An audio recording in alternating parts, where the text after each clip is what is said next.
Magandang araw mga kaibigan. Bigyan natin ng reaction, opinion itong post ni Raylon Hamisola. Isinare niya ang pahayag ni Senator Ping Lacson. Sabi dito, "Huwag nyo palitan si Tito Soto.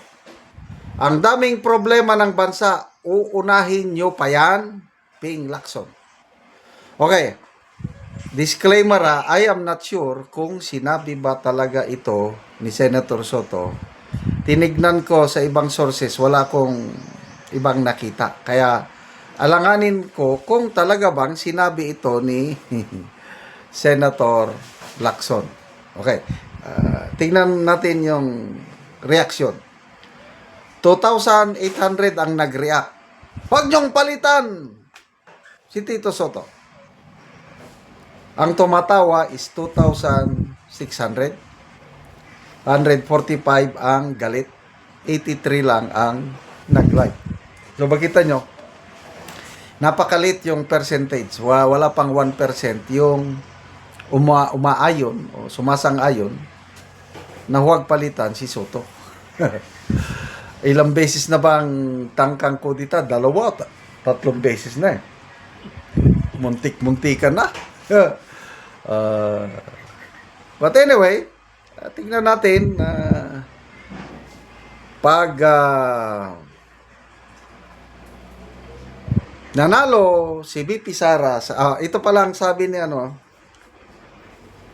ni Raylon Hamisola, isa lang focus nyo, hindi ang problema ng bansa, ang focus nyo impeachment ni VP Sara, nalalapit na ang wakas ninyo.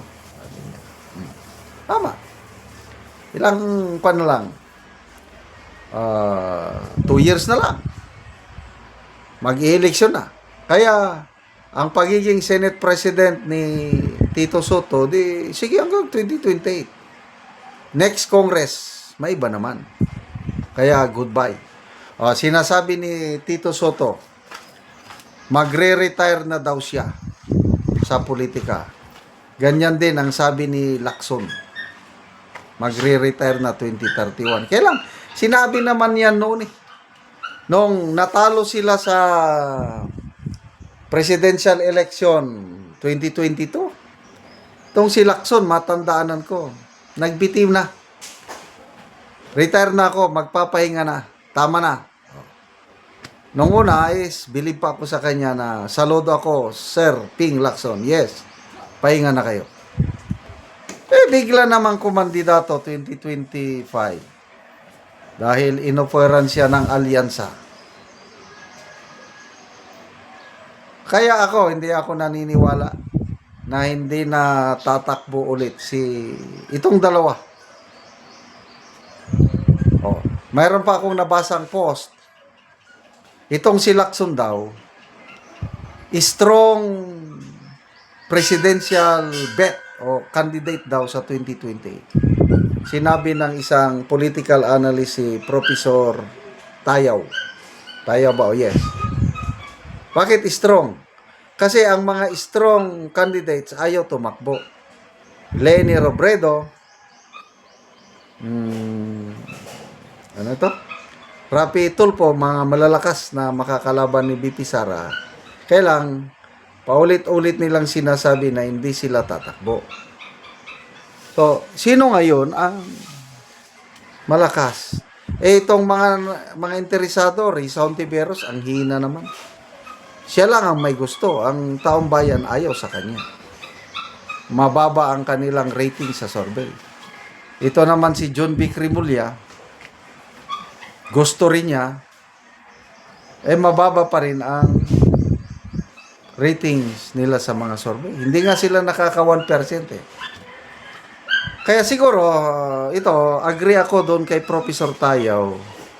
Baka biglang alukin ng Marcos Jr. administration si Lacson nakakandidato, yan ang pambato nila.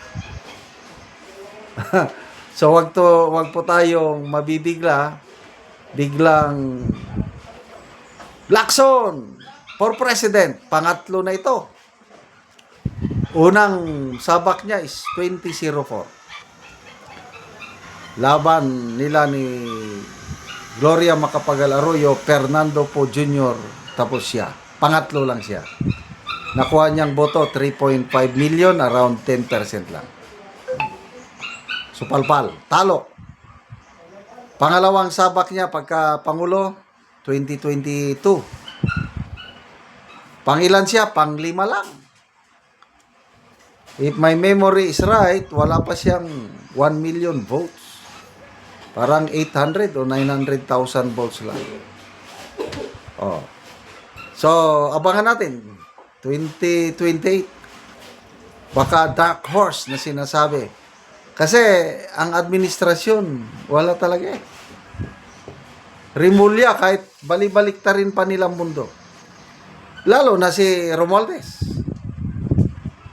Sino to pa ba ang pwedeng tatakbo sa Marcos camp, ha?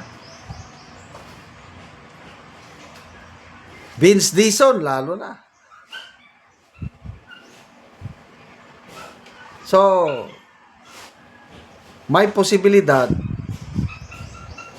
na itong si Lacson ang maging pambato ng Marcos camp. But then, wala na. Basta hindi nila ma-impeach si BP Sara, which to me, imposibleng ma-impeach. Ma-convict. Kasi mai-impeach na siya eh. Yung botohan sa Kamara on Monday, wag na po tayong magtaka dahil sobra na sa 106 ang kongresistang nag-commit na pipirma sa kanyang impeachment. Kaya tuloy na yan. Trial na lang ang hintayin natin. Kailang imposible na makonvict si BP Sara sa trial. Kanina may nabasa akong post. 14 senators na sa tingin ko, sabi niya, may fearless forecast, boto ng not guilty. 5 Duterte Black, sabi niya. Tapos, magkapatid na Cayetano. Poros magkakapatid eh. Magkapatid na Estrada or Ejercito. Magkapatid na Villar. So, 11 na. Loren Ligarda, Escudero, Villanueva. Ayan, 14. Yung nag-post. Dadagdagan ko lang din ng Subiri. 15 senators.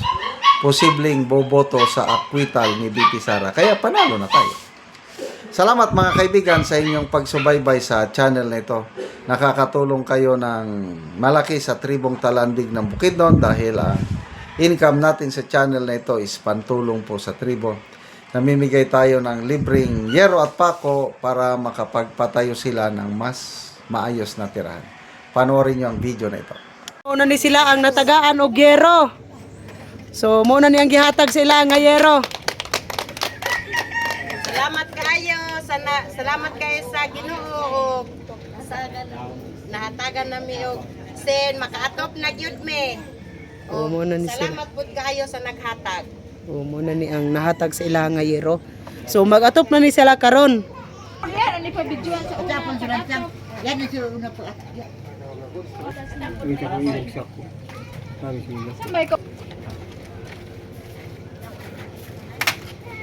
So maupod ni ang mga lansang bahin-bahinon. Thank you so much.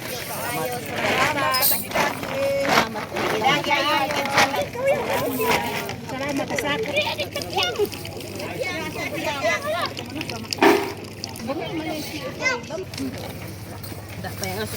kapinan isa kiping tadaan ni mga lalima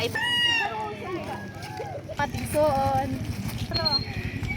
Og karon muna ni ang atop sa natagaan namo karon og yero. So dagko na gyud og buslot.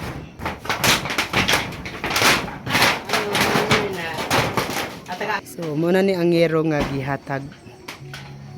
Nagitabang sa mga